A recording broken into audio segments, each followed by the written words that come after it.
Oi, pessoal, boa tarde. Então, hoje a gente chega no último seminário dessa temporada e é um prazer aqui para a gente receber o professor Manuel Campelo, da UFC. Então, o Manuel acho que é bem conhecido por todos aqui.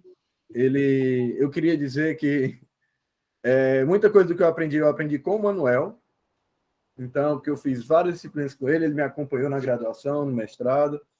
Então, para mim, é um grande prazer ter o Manuel aqui com a gente. Então, Manuel, obrigado por aceitar dar esse seminário e pode começar. Bom, eu é que agradeço o convite do Guilherme e do Vinícius. Na verdade, peço até desculpas por não ter aceitado antes, né? Na correria aqui. E, de fato, o Guilherme fez muitas disciplinas comigo, né? Por isso que ele não é muito normal, assim. Ficou meio traumatizado com algumas coisas. Mas não sei se aprendeu. Não, ele não dormia, não. Ele fiscalizava os que dormiam, na verdade. Mas o Guilherme esteve aqui no Ceará durante um período bem complicado, assim, o programa estava, né, se estruturando e tal, então ele ajudava muito, eu estava na coordenação nessa época, o Guilherme era meu secretário, assim, Guilherme e o Júlio. Então a gente fazia desde pegar plaquetas, anotar, até organizar seminários e coffee breaks, não sei o quê.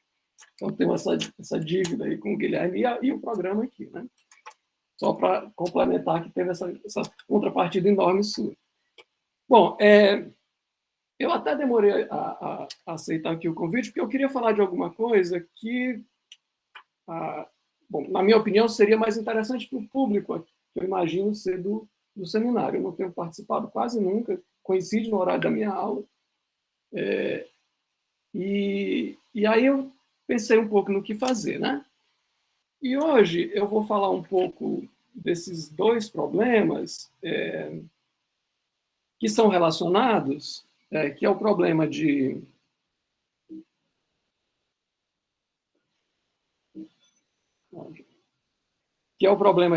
coloração de fluxo e o problema de mínimo, máximo grau de fluxo. São dois problemas relacionados, não são muito estudados, né? Bom, e vou focar na relação entre os dois. Mas eu acho que são dois problemas interessantes para esse público aqui. Eu fiz 22 slides, mas tem muitas transições, eu não sei se eu vou conseguir falar sobre tudo, e aí pode ser que fique um pouco, no final, atropelado, mas eu vou tentar fazer o melhor que eu posso. Tá? Bom, o que é? Eu vou começar com o problema de coloração de fluxo. Qual que é a ideia, né? Imagina que eu tenho um grafo, ou um digrafo, como eu vou definir depois, mas pode ser orientado ou não. Eu tenho alguns nós que tem uma oferta de fluxo e tem um único nó sumidouro que vai coletar tudo isso.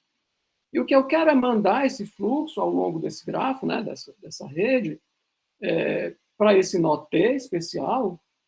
E quando eu envio um fluxo inteiro, né, quando eu envio esse fluxo, eu gero o que eu vou chamar de multigrafo resultante, que é um multigrafo que tem o mesmo conjunto de vértices e onde a multiplicidade de cada aresta é exatamente o valor do fluxo inteiro que passa naquela aresta, né? Ou então, se for orientado, né, se eu tiver um arco indo e voltando, numa aresta só correspondendo a esses dois casos. Bem, exemplo aqui, só para a gente pensar um pouquinho. Então, imagina que eu tenho esse gráfico bem simples aqui, tem um único vértice fonte e um único sumidouro, com duas unidades para mandar. Se eu mandar por esse caminho direto, de V para T, esse caminho aqui de baixo, eu vou gerar esse multigrafo que eu posso colorir com 4 cores. Né? Esse caminho tem uma multiplicidade de 2 arestas, eu posso colorir com 4 cores. Se eu olhar para esse mesmo grafo, com a mesma demanda de fluxo, etc., mas agora escolher enviar o fluxo inteiro particionando uma unidade por baixo e uma unidade por cima, eu gero esse outro multigrafo, que é um ciclo ímpar, e eu posso agora colorir com 3 cores. Finalmente, só para reforçar, se eu mandar essas mesmas 2 unidades de fluxo dessa outra forma, uma outra forma possível, eu gero esse ciclo par e eu coloro com 2 cores. Então, a ideia é, então, determinar o fluxo tal que o multigrafo resultante possa ser colorido com a menor quantidade de cores possível. Tá? Eu vou definir um pouco mais formalmente aqui, mas a ideia é, eu tenho vou dizer que é um digrafo, porque se o grafo original for não orientado, eu posso converter cada aresta em 2 arcos antiparalelos, então eu vou dizer que é um digrafo. Eu tenho uma função B sobre os vértices, que é a quantidade de fluxo que cada vértice, né, gera ou consome, e uma função de capacidade sobre as arestas ou os arcos desse digrafo. Muito bem. Eu tenho uma única fonte, T, que absorve toda a demanda de fluxo, que eu vou chamar de B de G, ou seja, B de G é a soma de todos os Bs dos vértices, a menos do T, que são não negativos. Vou chamar de φ grande, né? O conjunto de todos os fluxos inteiros. Fluxo aqui, para mim, né, é uma função sobre os arcos que respeita a capacidade e a conservação, certo? E, finalmente, cada fluxo φ define um multigrafo, que eu vou chamar de G de φ, ou grafo de fluxo, que tem o mesmo conjunto de vértices e a aresta tem a multiplicidade dada por φ. Certo? Bom, como eu disse, o problema é, dado esse grafo, eu vou supor que essa oferta de fluxo é pelo menos 2 unidades, porque uma unidade só não tem graça, eu vou determinar esse parâmetro, que eu vou chamar que a gente chama de índice de fluxo cromático, ou índice cromático de fluxo, certo? Que é o menor índice cromático de um possível grafo de fluxo. Certo? Bom, de onde é que apareceu esse problema? Na verdade, esse problema ele é motivado por uma aplicação em redes de rádio, que foi estudada por esse conjunto de autores lá do SOFIA. E nessa aplicação você tem uma rede, né, com links de rádio, você quer transmitir um conjunto de informações para um gateway, né, esse vértice sumidouro, e essa comunicação ela é feita em rodadas, para evitar interferência. Rodadas, uma rodada é um conjunto de links que você pode ativar simultaneamente. Então, por exemplo, se a gente imaginar que os links têm interferência, se somente se eles têm uma extremidade em comum, então uma rodada seria um emparelhamento, que é o contexto que eu estou falando. Na aplicação, essas interferências eram dadas por um grafo de interferência que não necessariamente era um emparelhamento, né? Mas eu podia estar a uma distância maior, etc. As arestas que interferiam, né? Dependia da topologia, do local, etc. Muito bem.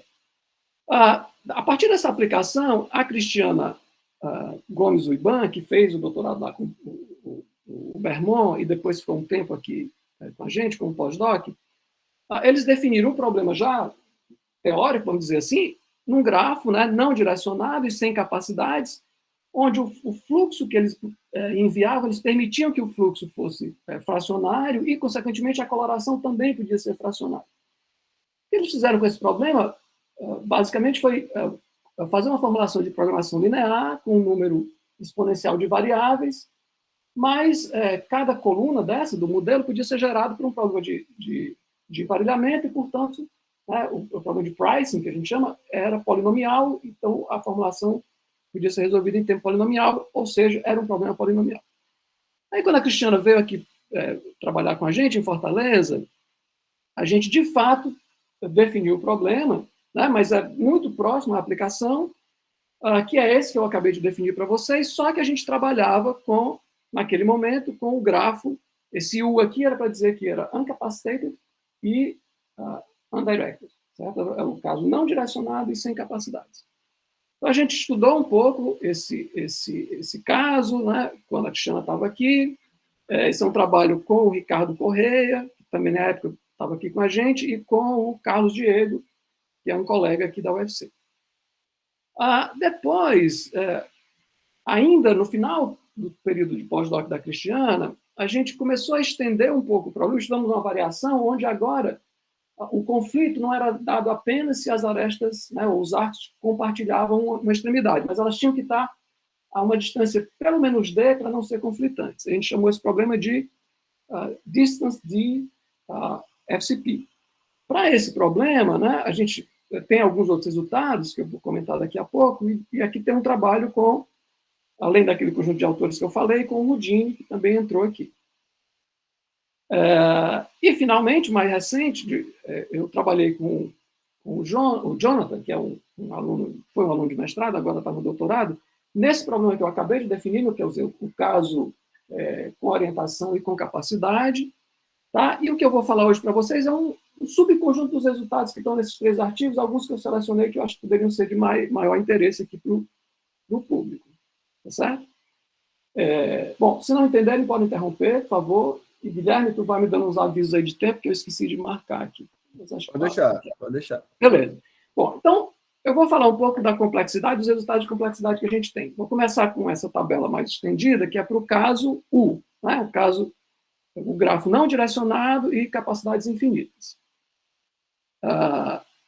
O que é que a gente mostrou, né, com respeito à complexidade? Que o problema que eu defini, ou seja, que é para o D igual a 1, quando o grafo não direcionado é 3 conexo ou bipartido, não interessa a quantidade de fontes que eu tenha, eu posso resolver em tempo polinomial. Na verdade, a gente consegue uma expressão fechada para aquele parâmetro, né, o índice cromático de fluxo.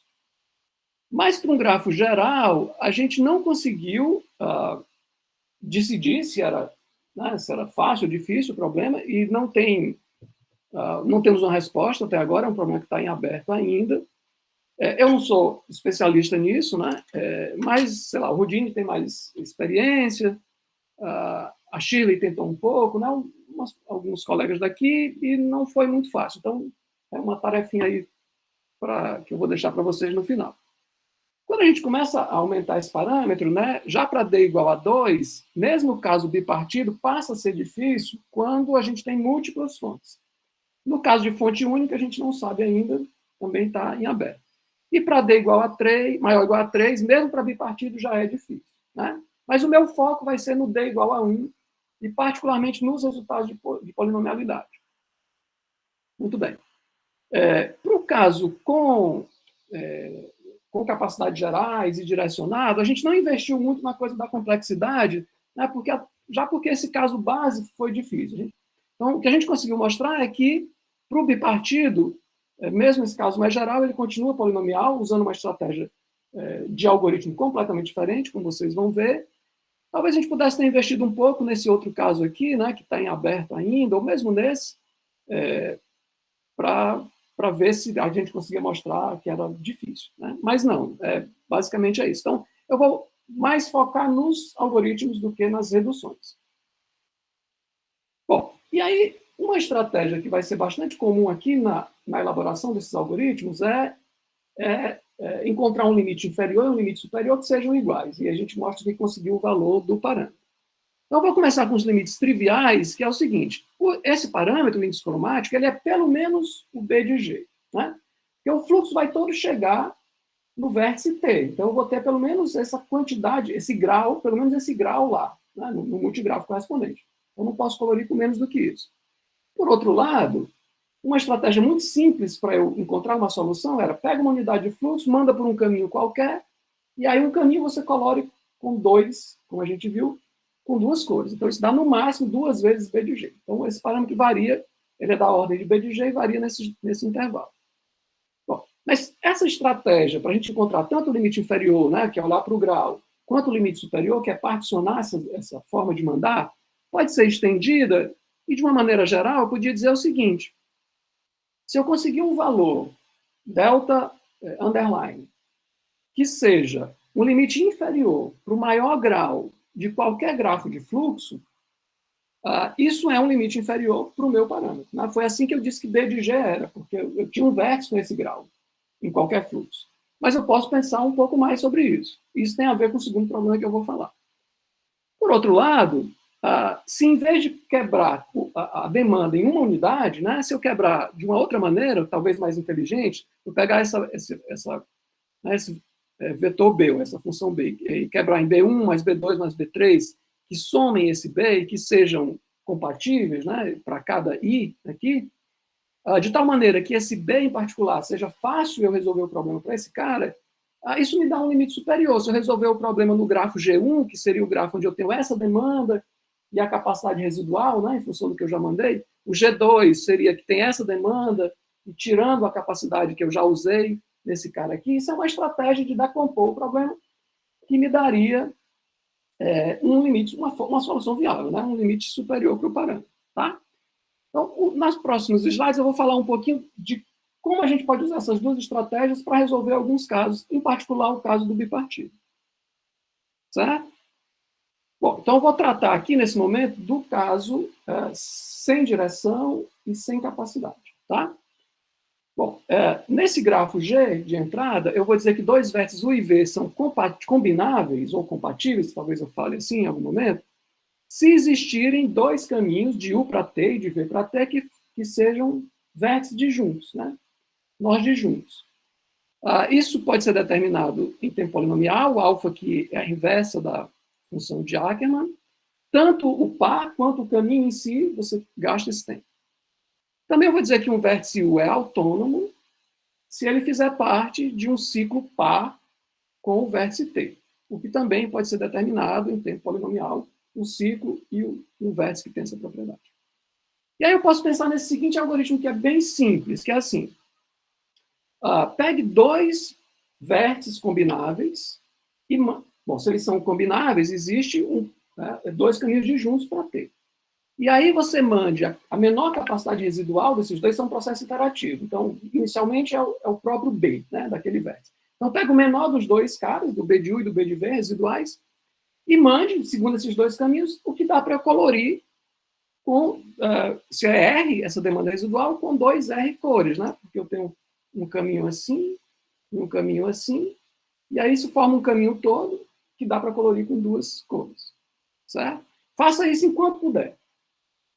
Depois que não puder mais, olhe para os vértices autônomos. Eles agora vão ser, né, vértices que fazem parte de um caminho par. Então, eu também posso mandar a demanda desse vértice autônomo com o dobro, né, a demanda residual com o dobro de cores.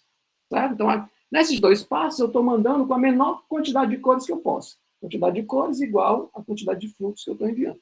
Bom, finalmente vai ter uma demanda residual ρ, que eu posso mandar com no máximo 2 U. Né? Se eu for esperto, talvez consiga algo menos do que 2 U, mas eu posso mandar com 2 U. Então é bem simples esse algoritmo. Bem ingênuo, parece. Mas ele funciona. Por exemplo, se o grafo for 3 conexo, né? Então, no caso 3 conexo, todos os vértices, todos os pares são combináveis e todos os vértices são autônomos. Porque eu sempre tenho, né, 3 caminhos disjuntos lá para o T, e que isso vai me dar um ciclo par, a partir de um vértice só, né? Porque vai ter pelo menos 2 caminhos com a mesma paridade. Ou então eu tenho 3, se eu pegar 3 vértices diferentes, eu também vou ter 3 caminhos disjuntos, assim, dois caras, eu sempre vou ter isso. Muito bem. Se a demanda for par, eu posso simplesmente usar aquele algoritmo nos 2 primeiros passos e vai ser polinomial e vai dar o ótimo, né? Se a demanda for ímpar, se eu aplicar simplesmente o algoritmo, eu vou ter um ρ final igual a 1 e aí eu vou precisar de 2 cores para mandar uma unidade. Mas se eu for um pouco esperto, se for ímpar, eu tenho pelo menos 3, aí uma análisezinha de casos, eu consigo mostrar que eu consigo mandar 3 unidades com 3 cores, num 3 conexo. É uma análise de casos, sei lá, eu posso, acho que são uns 6 casos, mais ou menos. Está lá no artiguinho. Então, o fato é, qual é o algoritmo? Inicialmente, eu escolho 3 vértices lá, dependendo do caso, ou 2 vértices, etc., ou um vértice só, como eu digo, dependendo do caso, e mando 3 unidades de fluxo com 3 cores. Ok. Aí a demanda residual é par, e aí eu aplico o algoritmo, passo 1 e 2, vai dar um ρ final de 0, o que me mostra que eu consigo mandar a quantidade de fluxo com a menor quantidade de cores possível, que é o B de G. Então, atinge o limite inferior nesse caso. Se for 2 conexo, né, esse algoritmo dá uma 3.000 aproximação. Bom, tem um caso que eu posso tratar à parte, que é quando o ρ é igual a 1. Quando o ρ é igual a 1, significa dizer que eu mandei BG menos ρ unidades, com BG menos ρ cores, então isso aqui é aquela quantidade de cores nos passos 1 e 2, e depois eu usei 2 cores, ou seja, ρ mais 1. Isso me dá B de G mais 1, uma unidade a mais do que o limite inferior. No caso geral, sei lá, quando o ρ for maior ou igual a 2, eu mando essa mesma quantidade, eu uso essa mesma quantidade de cores nos 2 primeiros passos, e no final, o resíduo vai estar num vértice que, como o grafo é 2 conexo, tem um ciclo ímpar, né? já que esse resíduo não foi usado, porque o vértice não é autônomo. Então, ele vai ter um ciclo ímpar, os únicos ciclos entre ele e T são ímpares.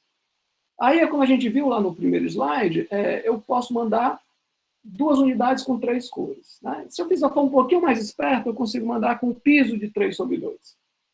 Certo? Então, isso aqui é a quantidade de cores que eu uso naquele último passo. Dá para fazer menos do que isso, mas isso já é fácil de fazer. Então, isso dá essa quantidade total de cores se eu somar essas 2 parcelas. Né? O que me dá esse fator de aproximação. B de G mais ρ, né? O ρ é menor ou igual a B de G, então isso aqui é 1 meio mais 1, então isso é menor ou igual a 3 meios, e o B de G, como a gente viu, é menor do que o ótimo, né? O ótimo é o psi linha, então isso dá 3 meios. Manuel. Que é uma aproximação boa, mas a gente sabe que coloração de arestas, né? Em coloração normal é delta mais 1, então esse fator de aproximação é um pouco enganoso, né? Se diria assim. Bom, Manuel? oi. Talvez eu fiquei confuso. Quando o G é 2 conexo, a gente sabe o que da dificuldade do problema? A gente sabe alguma coisa? Quando o G é 2 conexo, não. Então pode ser que tenha um algoritmo polinomial para ele. Pode ser que tenha. Certo. Pode ser que tenha. Então, inclusive, esse resultado, se você ver, a gente só publicou numa conferência porque a gente ficou com pudor de propor um algoritmo aproximativo, porque o problema é que a gente não tinha Entendi. a complexidade definida, né? Mas a gente acredita fortemente que é difícil. Certo, joia. Falta de capacidade de mostrar que é difícil, mas a crença é forte. Certo? Então, você pode questionar o resultado de fato, mas tanto você vai ver que eu só voltei agora em 2021 e perdi um pouco o pudor e de dizer que eu tinha uma aproximação. Não, mas então, assim, se eu quisesse estudar isso, a tua sugestão é que tente mostrar que é difícil, né? Não caçar um algoritmo polinomial. Tá. Eu acredito que sim. Tá, minha pergunta era nesse sentido, assim, de tentar entender para que lado que vai. Certo. A gente vai ter um último slide lá que pode discutir um pouco mais das várias questões que estão em aberto aqui. Joia. Se alguém se interessar. Bom, e aí, 3 conexos, 2 conexos, e quando tem articulação, o que acontece, né? Quando tem articulação, bom, a gente não sabe nem para o 2 conexos, aqui ficava mais complicado, mas para o caso bipartido a gente vai tratar no próximo slide. No caso geral, não é tão simples, às vezes a gente pensa, não, é só pegar e trazer as demandas para as fontes que são vértices de articulação que estão perto do T, etc., mas não é bem assim. É quase assim, mas não é bem assim. Bom, aqui eu só queria dizer, eu vou saltar a próxima coisinha que está aqui, dizendo que eu tenho estratégias de mudar esse algoritmo 2x2 para fazer esse rho pequeno, né? Em alguns casos, por exemplo, quando no caso 2 conexos, quando o vértice maior demanda no máximo metade, quer dizer, o cara não passa da metade, eu consigo deixar esse ρ em 0,1. Não é difícil fazer isso. Mas eu não quero entrar muito em detalhes nisso, não. Mas dizer que aquele ρ sobre 2, né, que eu estou majorando por B de G, na verdade, em geral, vai ser muito menor do que B de G. Certo? Então, esse fator aqui é realmente grande. Claro que vão ter casos onde isso vai acontecer. Ok. Bom, agora eu vou investir um pouco no limite inferior, né?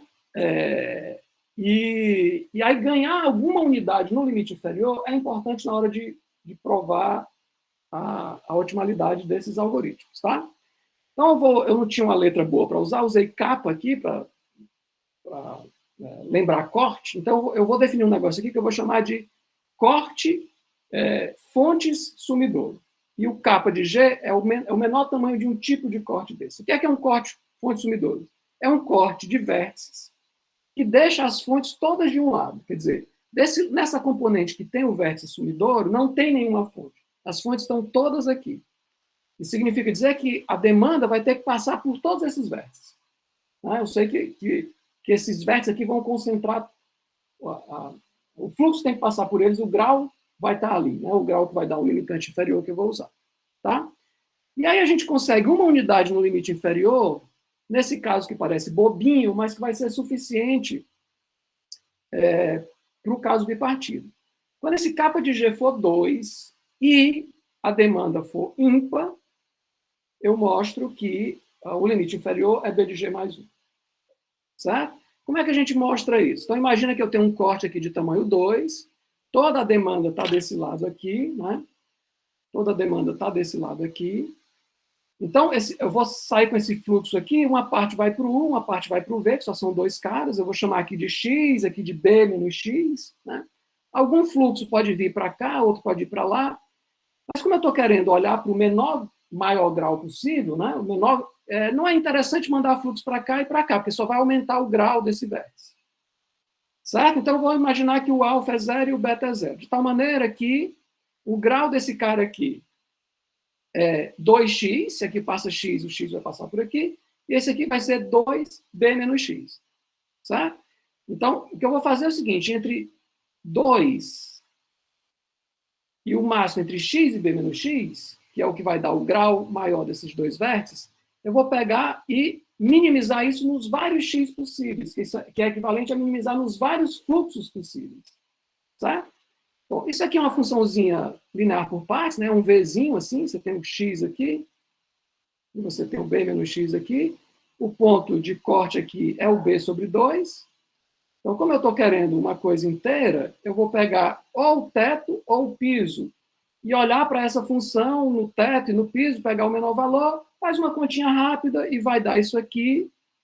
Como a demanda é ímpar, isso vai dar b mais 1. Então, não é complicado, eu não vou entrar muito em detalhes, mas o fato é que, nesse caso, quando eu tenho, parece um caso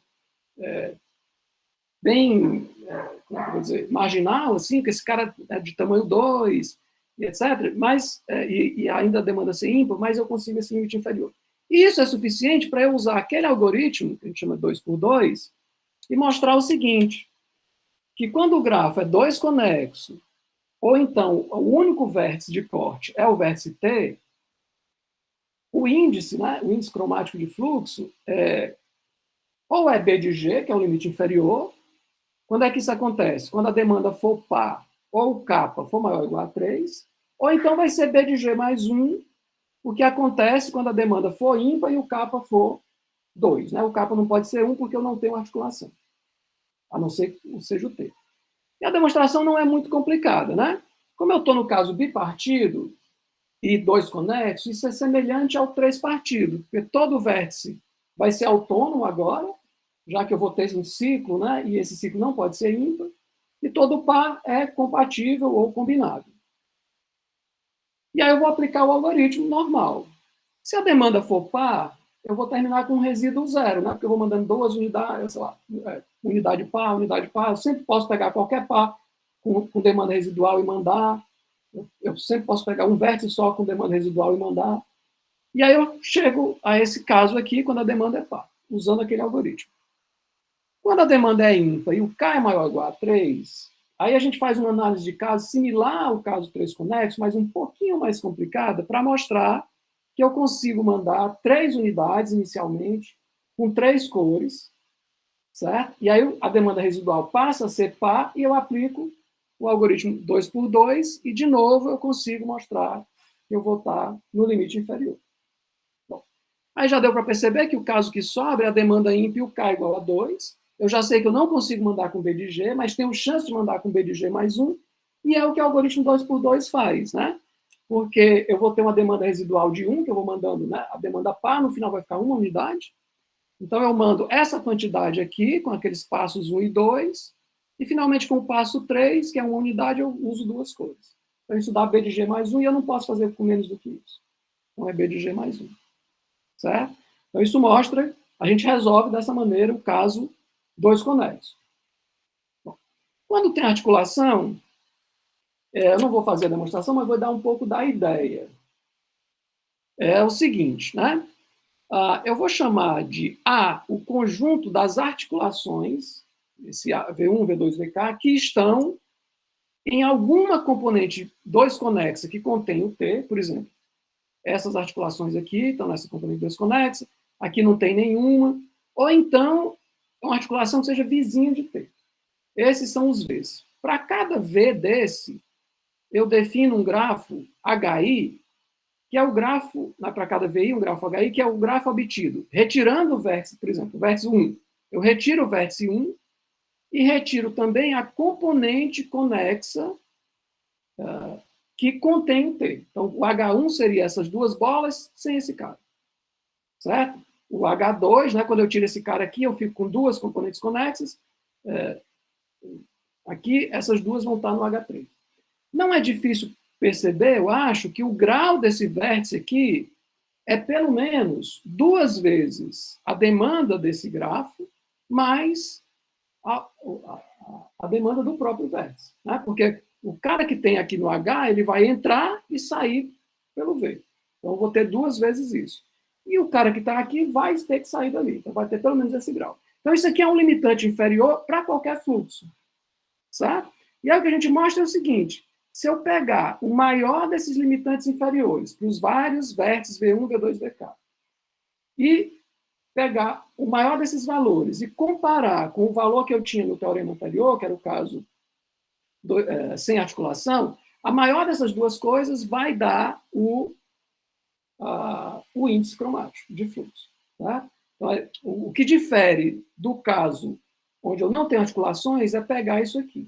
Né? Então, é uma estratégia que a gente pensou um pouquinho, né? Em princípio, não é só trazer a demanda do V, a demanda de H toda para o V, não é isso, porque eu não teria esse valor, mas é similar. E aqui, aí sim, aqui já é uma análise de caso mais chatinha, né? Porque eu não me orgulho muito da prova que está lá no artigo, é longuinha, chatinha, mas funciona, certo? E a gente consegue fechar o caso bipartido, independente de ter articulação ou não. Ok. Bom, aí vamos para o segundo problema. O segundo problema tem a ver com investir no limite inferior. Né? Normalmente, esse parâmetro vai estar mais perto do B de G do que o contrário. Né? Se pegasse um caso aleatório, provavelmente ia fazer assim. É uma coisa pouco rigoroso que eu estou falando. Né? Mas, assim, aumentar o limite inferior é mais crucial do que aquele algoritmo 2x2, que tem várias formas de combinar, etc, etc. Tá?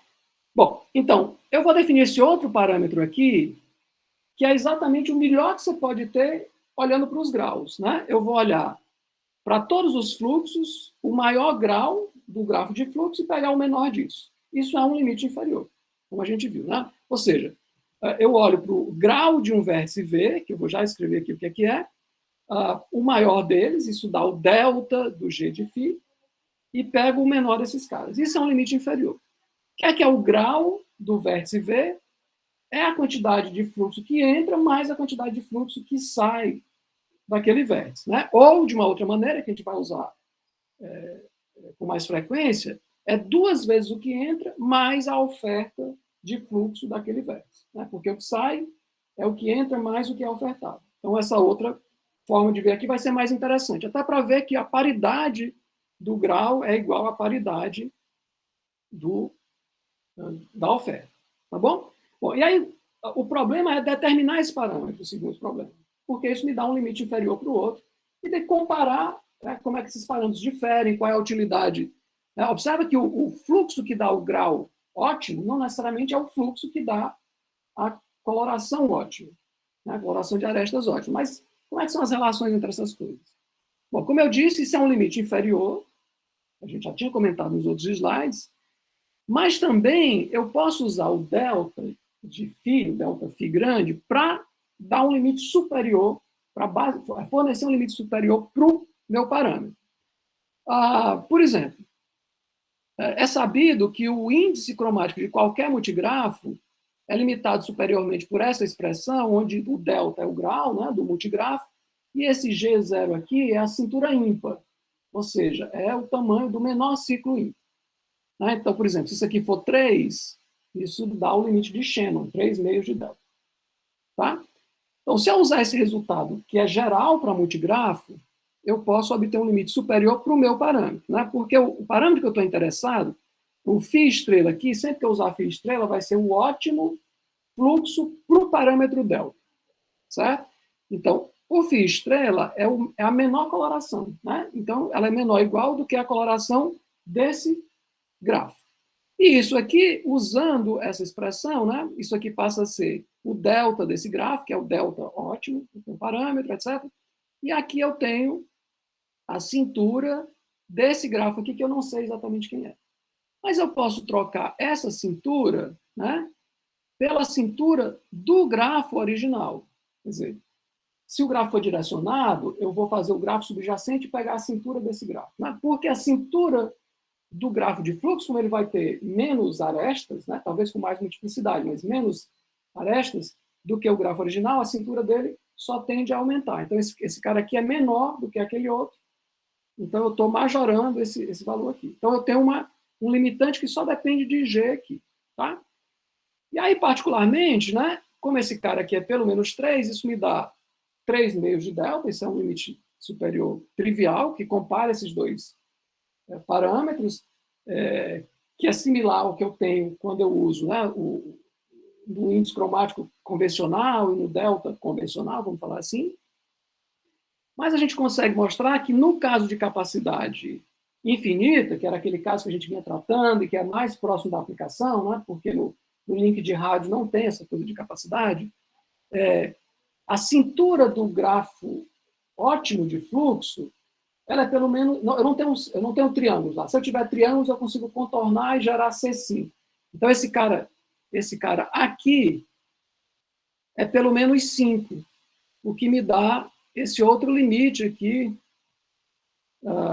que é o melhor limite superior conhecido em termos do delta. Certo? 5 quartos, né, que é melhor do que 3 meios. Muito bem. Ok. A questão é, como é que a gente determina esse delta? É possível determinar? E aí a gente vai responder afirmativamente que é possível em tempo polinomial. Não sei se é surpreendente, mas acho que não. Mas não foi também assim tão trivial. Então, como é que a gente vai mostrar isso? De duas maneiras. Bom, lembrando que o grau do vértice é 2 vezes o que entra, o fluxo que entra, né? NV são N- os vizinhos que mandam, certo? Mais BV. Então, estou escrevendo dessa outra maneira.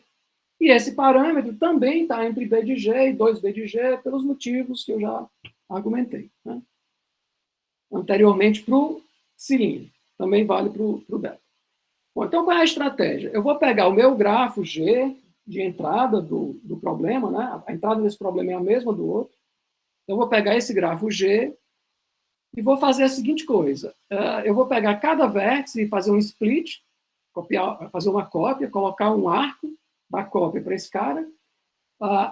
Os arcos que entram em V vão agora entrar em V', os que saem de V continuam. Vou colocar uma capacidade aqui com esse valor. O que é esse delta'? Esse delta' é um valor nesse intervalo, vou já dizer como é que eu escolho, é um valor nesse intervalo. E o que é que isso quer dizer? Né? Observa a similaridade entre essa expressão e essa. Né? Então, isso quer dizer o seguinte, que se esse delta' for maior do que o parâmetro que eu quero determinar, essa capacidade ela não é restritiva para o fluxo que entra em V, né? O fluxo que entra em V é esse cara aqui, é o que vai sair de V'. Certo?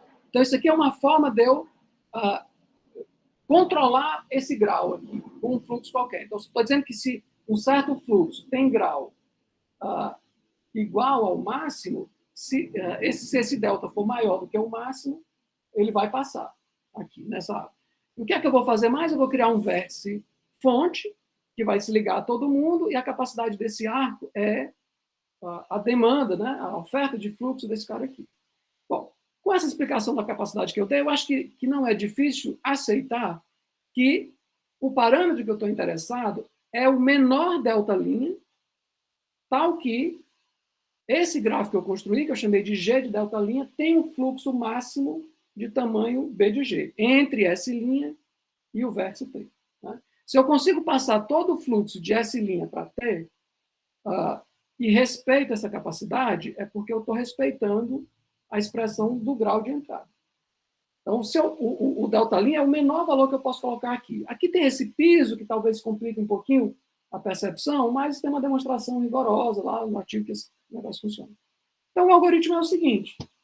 faz uma busca binária aqui, nesse intervalo, vai escolhendo os valores de delta' e resolvendo problemas de fluxo nessa rede, certo?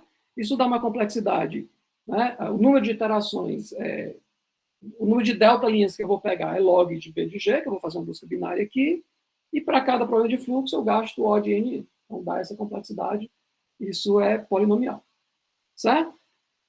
Ok. Aí, como a minha praia é mais programação linear, né, essas coisas, programação inteira, a gente pensou, bom, tem uma busca binária ali, é chata, a gente não gostaria de depender de B de G e tal. Será que com programação linear a gente faz melhor? Melhor no sentido, né, ter uma formulação linear e tal, mostra que é linear também.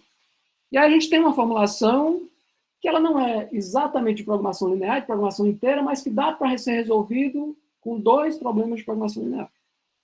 Qual é que é a ideia? Quanto tempo eu tenho aqui? Acho que dá para fazer. Tem 4 slides.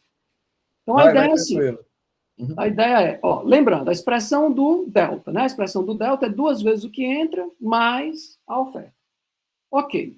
Então, eu vou pegar esse delta de um vértice V e vou quebrar isso nessa expressão, né? O W aqui, são 2 variáveis que eu vou criar lá no modelo. O W é o resto da divisão do delta por 2 e o Z é o quociente.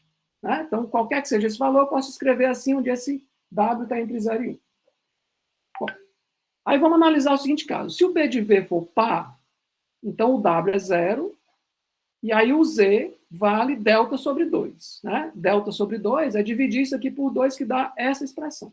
Então, o Z vale isso quando o B for par. Quando o B for ímpar, o W é 1. Então, delta mais 1 vai ser 2 vezes Z mais 2 vezes W. Né? Porque eu somei 1 aqui, é a mesma coisa que somar W do lado de cá.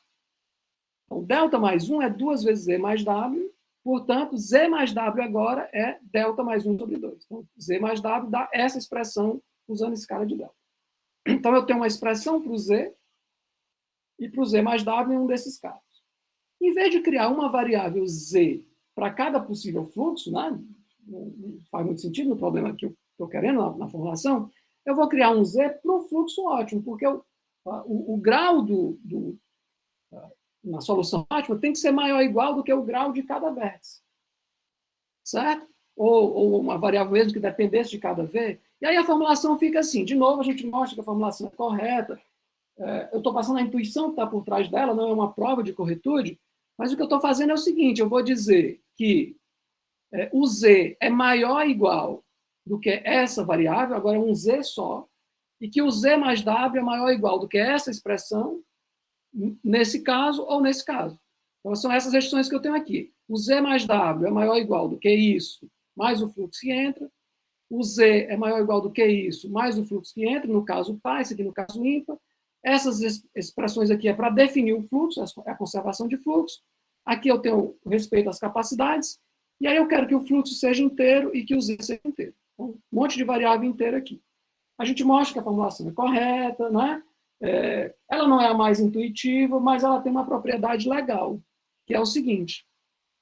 A gente consegue mostrar que se eu olhar para a matriz definida pelos φs, né, as variáveis φs, aqui e aqui, essa matriz é TU, totalmente unimodular. Ou seja, se eu fixar um valor Z inteiro e um valor W inteiro, eu não preciso me preocupar com o φ, que ele vai ser inteiro. Significa dizer que eu posso eliminar essas restrições de integralidade e ficar com essas 2 variáveis inteiras só no modelo. Tá? Mas ainda tem 2 variáveis inteiras. Como é que eu resolvo? Bom, a formulação imediata que a gente pensa, né, de fazer, ela não tem essa propriedade. Bom, eu vou fazer o seguinte. Então, eu vou pegar um valor K, 0 ou 1, que seria os possíveis valores de W, e vou olhar para a formulação com o W igual a K. Então, eu tenho 2 formulações, né, o F0, vamos falar assim, que é quando o W igual a 0, e o F1. Eu quero mostrar que, ao resolver a relaxação linear dessas 2 formulações, eu consigo determinar o meu parâmetro. Como é que eu mostro isso? Vou chamar de Z estrela e φ estrela o ótimo, da formulação com K aqui embaixo, o ótimo da formulação com W igual a K, e dizer K sem o estrela, φ sem o estrela, o ótimo da relaxação linear. Bom, quando eu fixo o W, a função fica simplesmente 2z, né? Ou seja, minimizar z. Então, isso significa dizer que o ótimo inteiro é maior ou igual do que o piso do ótimo linear, qualquer que seja o W fixado, não interessa, que é maior ou igual do que o ótimo, né, o Z ótimo da relaxação. Né? Aqui, por causa da função objetiva, e aqui, normal, com qualquer número inteiro. Muito bem. Então, se esse valor está no meio desses dois, né, está no segmento entre esses dois, isso significa dizer que eu posso escrever esse cara como uma combinação convexa, existe um alfa, onde esse cara é uma combinação convexa desses dois aqui, do ótimo inteiro e do ótimo linear. Pego esse alfa e faço a mesma combinação convexa agora com o φ. O φ ótimo inteiro e o φ ótimo linear. Isso me dá um φ'. Né? Então, como eu usei o mesmo alfa, quando eu pego a combinação convexa desse par e desse par, vai me dar esse par aqui. Logo, esse par é viável, porque o conjunto viável dessas formulações é um poliedro, é um conjunto convexo. Então, isso aqui é uma solução viável. E essa solução viável, qual é o valor dela? É esse valor. Né? Certo? Usando essa desigualdade, esse valor é menor ou igual a esse. E esse é o ótimo. Então, essa solução tem que ser ótima. Tá? Ou seja, o teto da relaxação linear me dá o ótimo. Isso significa dizer que o meu delta, que é o parâmetro que eu quero determinar, é o mínimo entre o valor quando o W é 0, que é esse cara aqui, e o valor da função objetiva quando o W é 1. Tá? Então, eu posso resolver com dois problemas de programação linear. Certo? Bom, o fato de eu ter essas duas formas alternativas de resolver em tempo polinomial, de encontrar o parâmetro delta. E isso me dá, usando a primeira, por exemplo, uma complexidade polinomial para o bipartido para qualquer caso. Agora, né? No caso geral, que eu quero dizer, né? Com capacidades quaisquer, corte ou não, direção ou não. E isso vem do fato de que se o G é bipartido, o grafo ótimo de fluxo para o delta também vai ser, né? Porque é um subgrafo de lá, com multiplicidades. Então, essa igualdade ocorre. Esse cara é o parâmetro que eu quero. Isso aqui é um limite inferior, como a gente já tinha visto, o delta.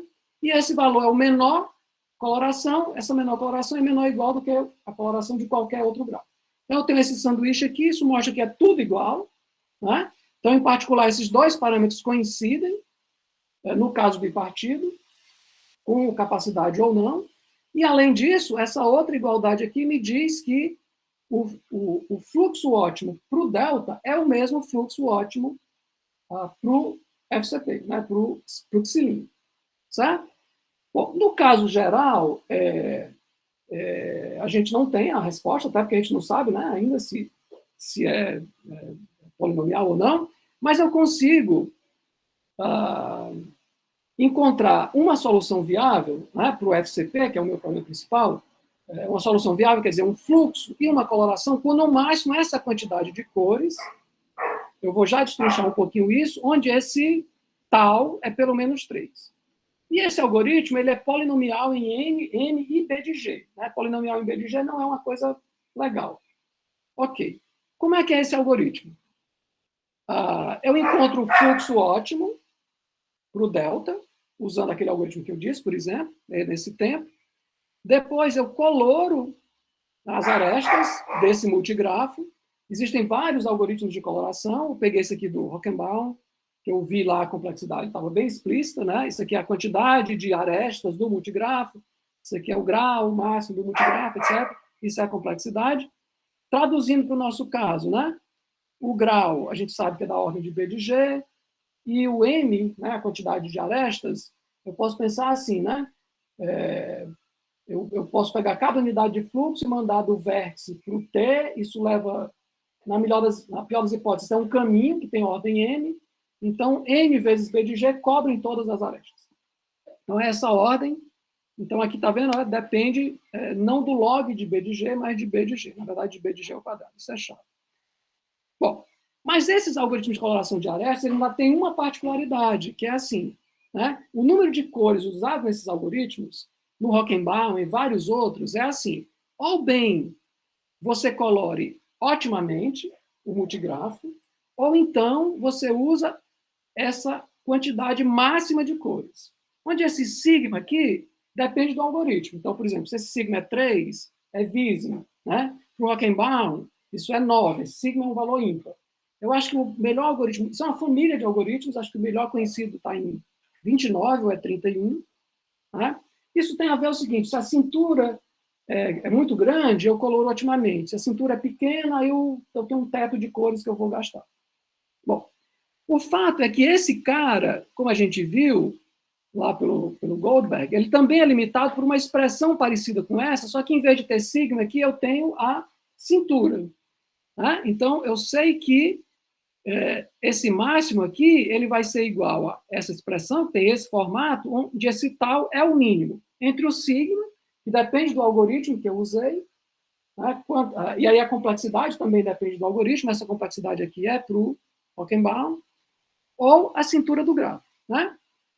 Fazendo essa continha aqui, né, multiplicando por tal menos 1, etc., eu chego nessa expressão, que era a que eu enunciei lá. Essa expressão é mais favorável para mim para dizer o seguinte, né, que se eu, por exemplo, pegar o sigma, o tal, desculpa, igual a 3, esse termo vai embora, isso aqui fica 3 meios, isso aqui é no máximo esse valor, né? Então, essa quantidade de cores, o que eu estou dizendo é que o número de cores que eu usei, a solução que eu dei, ela usou no máximo 3 meios, 3 meios de delta, né? E isso é no máximo 3 meios do parâmetro. Né? Então, eu tenho uma 3 mil aproximação. Esse fator, só que não é polinomial em B de G. Né?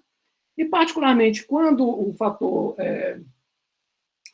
quando a capacidade é infinita, esse fator fica 5/4 por aquele motivo que eu já coloquei lá. Um fator assintótico, né?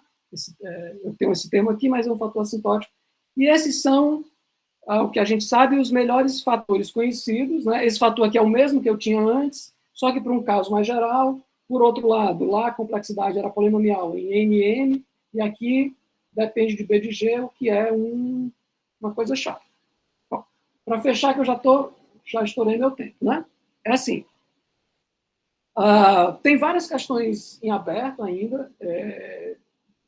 A gente trabalhou um pouco naquela época, e parou em 5 anos, depois eu trabalhei com o Jonathan, mas agora a gente parou de novo, o Jonathan foi fazer outro problema, por circunstâncias de financiamento, mas a gente tem algumas questões abertas que tem interesse ainda em resolver, mas é muita coisa para atacar. Né? Então, a complexidade está em aberto,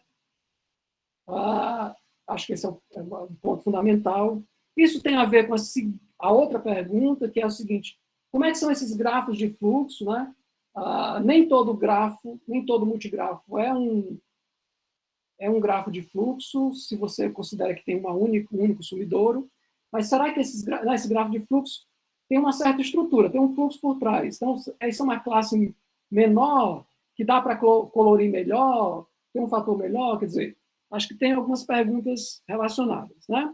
Isso leva a uma terceira pergunta, que é as relações entre o fluxo ótimo do FCP e o fluxo ótimo do delta. Né? O Vitor não quer que eu leia a sigla.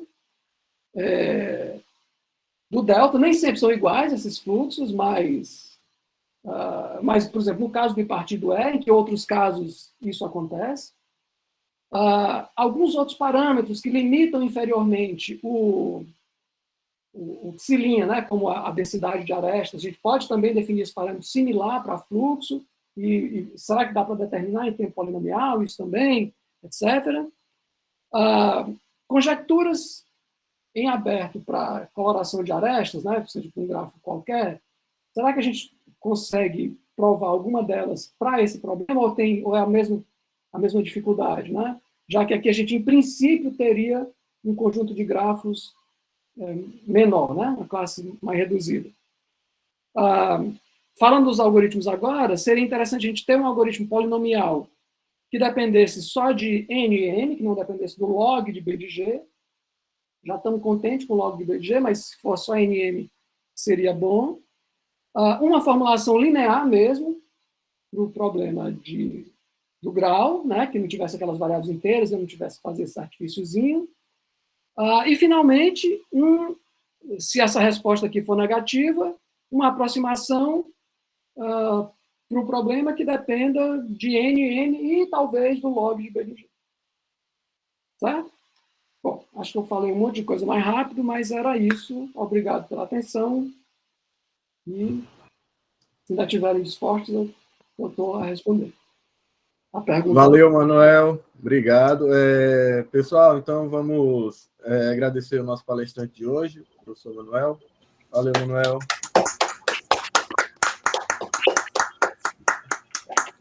E aí eu vou abrir para perguntas, então quem tiver alguma pergunta pode se manifestar no chat ou no áudio. E enquanto isso, Manuel, a gente podia discutir um pouco daquela minha pergunta lá.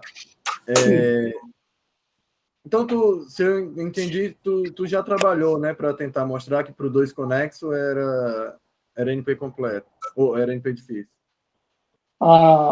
É forte eu dizer que eu já trabalhei. Eu estava nas reuniões.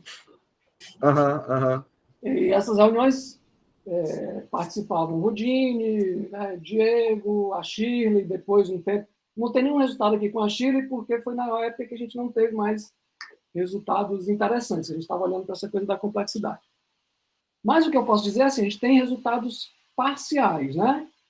Parciais em que sentido? Não que mostrar que é fácil ou difícil, mas dizer assim, que é B de G ou B de G mais 1, é B de G, ou seja, apertar esses limites, né? O que é uma coisa natural para a coloração de arestas, né? Mas dizer se é fácil ou difícil, não. Eu posso até dizer para você o seguinte, que a gente tentou pegar um único ciclo, o grafo ser um único ciclo, com uma única fonte, e tentar dizer exatamente quanto valia esse parâmetro. E eu acho que talvez a gente tenha, mas não está tudo junto, né? A gente vai fechando um monte de casos, etc., tem que olhar. Mas é o maior avanço que a gente tinha para o caso 2 conexo e não bipartido. É um ciclo ímpar. Certo. Pessoal, quem quiser me interromper e perguntar, pode ficar à vontade. Pode mesmo? Pode. Vai. A gente alterna. Eu quero só perguntar outra coisa. Vai, Vini, por favor. Não, achei interessante o problema e aprendi uma coisa que me perguntaram, eu fui até caçar nos meus e-mails aqui, me perguntaram em 2017 a complexidade daquele problema de achar 2 caminhos de mesma paridade. E aí eu não sabia, eu lembro que eu procurei na hora e não achei. Eu fui procurar, fui olhar a referência aqui, eu até mandei um e-mail para quem me perguntou, demorei 4 anos para responder essa pergunta. Mas você não vai me perguntar como é o algoritmo, não, né? Não. Tá ainda certo. mais que eu vi que é ficando aflito. daquele Kawarabayashi, que os algoritmos dele, em geral, são bem complicados. Mas eu ia fazer uma pergunta sobre esse problema da caracterização desses flow multigraphs. Então, seria entender qual grafo pode ser um flow multigraph, é isso? E não é qualquer multigraph que poderia ser? Acho que não. Eu até achei que essa pergunta podia aparecer. Eu não vou desenhar muito aqui, né? Vocês já viram que o meu ambiente aqui não é muito bom. Ele tenta adivinhar o que você está fazendo, você faz um tracinho, acho que é uma série. Me atrapalha. É muita IA para o meu gosto. Os vértices flamenguistas ainda. Então, vamos dizer que aqui eu tenho 2 caras assim, aqui eu tenho 2 caras assim, aqui eu tenho só um cara assim, aqui eu tenho só um cara assim. Eu acho que esse multigrafo aqui não pode ser de fluxo. Eu tenho 2 posições por simetria para colocar o T. Ou eu coloco o T aqui, né, ou eu coloco o T aqui. Se eu colocar o T aqui, vamos pensar o seguinte. Bom, como é que pode ser se isso aqui for um multigráfico gerado por um fluxo, ou bem eu tenho para lá e para lá, o fluxo para cá, né? Ou seja, eu tenho uma circulação. Se eu tenho uma circulação, significa dizer que se eu remover a circulação, eu continuo com aquele fluxo, mas aí eu corto isso aqui, né? E não digamos que seja circulação aqui e circulação aqui. Então, eu não tenho como chegar em ter, né? Como é que eu usei isso? Como é que isso aqui faz parte de um fluxo? Deu para entender? Bom, se eu tiver uma coisa assim, né? Se era assim e assim, você mandou uma unidade por aqui, né? Você mandou 2 unidades, era algo assim. Ora, se aqui são 2 unidades, não pode ter uma unidade só aqui ou uma unidade só aqui. Tem conservação. Né? Não funciona por causa da conservação, né? São basicamente esses 2 casos, né? Ou você tem uma circulação, ou você tem os caras nos 2 sentidos. Se for no mesmo sentido, você perde a conservação. Se for uma circulação, na hora que você tira a circulação, aquele fluxo ainda funciona, mas agora você também não tem conservação de novo, né? Então, nem todo multigrafo... Isso observa que eu estou considerando um único sumidor. Eu acho isso que eu se você considerar vários sumidores, aí você faz o carnaval que você quiser. Isso que era essa a minha dúvida, então. Porque eu estava tentando pensar né, poderia ser demandas arbitrárias aí. Fazer, né? Aí eu fiquei pensando assim, sei lá, cada aresta eu boto mais um para um lado e menos um para o outro e pronto. Depois somo tudo e... Isso. Eu não fiz, mas eu acho que dá para fazer, eu concordo com você. Certo. Mas então, fixando um número, por exemplo, um sumidor só, aí poderia já... Poderia não ter. O problema original, que veio todo esse problema, como eu disse, né, ele veio dessa aplicação que, de fato, você tem, não é uma coisa para a gente pegar esse caso. Porque lá só tem um gateway, todo mundo manda para aquele lugar, é assim que funciona na prática, né, aquela rede. Então, era assim. Mas é evidente que a gente pode ficar pensando, e a Cristiana era muito empolgada com esse problema, e aí você pode pensar em várias variações. Você colocar o fluxo fracionário, a coloração fracionária, o fluxo fracionário, a coloração inteira, ter mais de um sumidouro, pode brincar de várias maneiras e gerar vários parâmetros, né, similares a esse, que combina, ou seja, dá para você combinar de várias maneiras fluxo e coloração. Essencialmente, esse problema é isso. Combina fluxo e coloração, aí você pega esse tipo de coloração, fluxo inteiro, fluxo fracionário, não sei o quê, e vai gerando algum tipo de parâmetro. Aí já é a brincadeira nossa, né? Mas lá a aplicação era originalmente assim. Esse é o mais perto do que estava lá na aplicação. Quando tem algum padrão que seja interessante, que é o caso da interferência, né, ser 2 caras que se ligam. A gente viu que quando a distância está no máximo 2, aí já é difícil, aí já não tem mais o que trabalhar muito, né?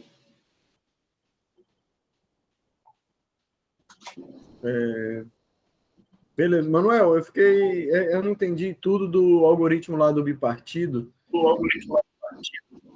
Tem alguma chance de ideias de lá funcionarem, por exemplo, para grafos onde você exige a cintura ímpar pelo menos um certo valor? Tipo, agora eu proíbo só ciclos ímpares pequenos, digamos assim. Qual dos 2? O algoritmo... Esse que você encontra o delta e depois colore, ou aquele inicial? Não, eu estava pensando no inicial, mas se você quiser falar dos 2, talvez a pergunta não faça muito sentido para mim. Aquele primeiro algoritmo, ele tem um problema quando você coloca a capacidade, né? Porque lá eu faço sem critério, né? Eu pego o caminho e mando. Eu não estou muito preocupado em ver se aquele caminho era o melhor. Então, a gente não chegou a trabalhar com capacidade e talvez ter que gerar uma rede residual. Isso a gente não foi por aí, né? Então, isso já é um problema que tem lá e que vem da capacidade, independente da cintura ou qualquer outra coisa, né? Se você retira a capacidade,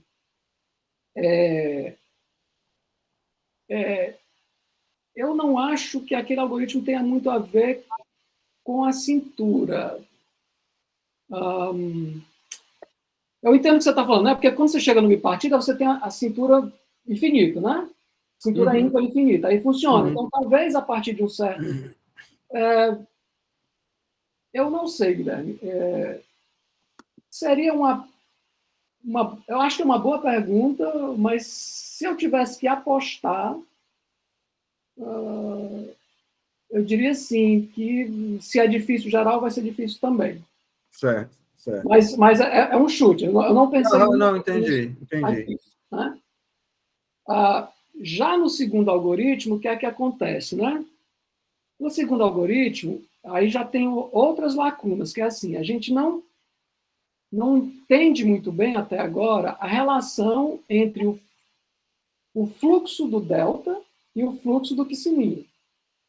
Porque você poderia ter um algoritmo ótimo para colorir o fluxo do delta, mas se esse fluxo do delta não guardar uma boa relação com o fluxo do xilinha, não serve de nada esse algoritmo de coloração. Você está colorindo algo, então a gente precisa entender essa relação. E aí eu acho que a pergunta anterior seria essa. Para uma cintura grande, será que esses deltas, esses fluxos coincidem? Eu acho que tem que passar primeiro por essa questão. Entendi. E aí, de novo, eu não pensei muito sobre isso, mas agora, se eu fosse chutar, eu dizia tem chance. Mas tudo é chute, né? Eu estou chutando aqui. Não, eu queria pegar mais a tua intuição mesmo. Certo. É possível que o Jonathan, não sei se está aí ainda, talvez o Jonathan tenha até uma intuição melhor do que eu. Ele trabalhou mais, sabe, de sentar e ficar desenhando gráficos, não sei o quê. Sei. Então, beleza.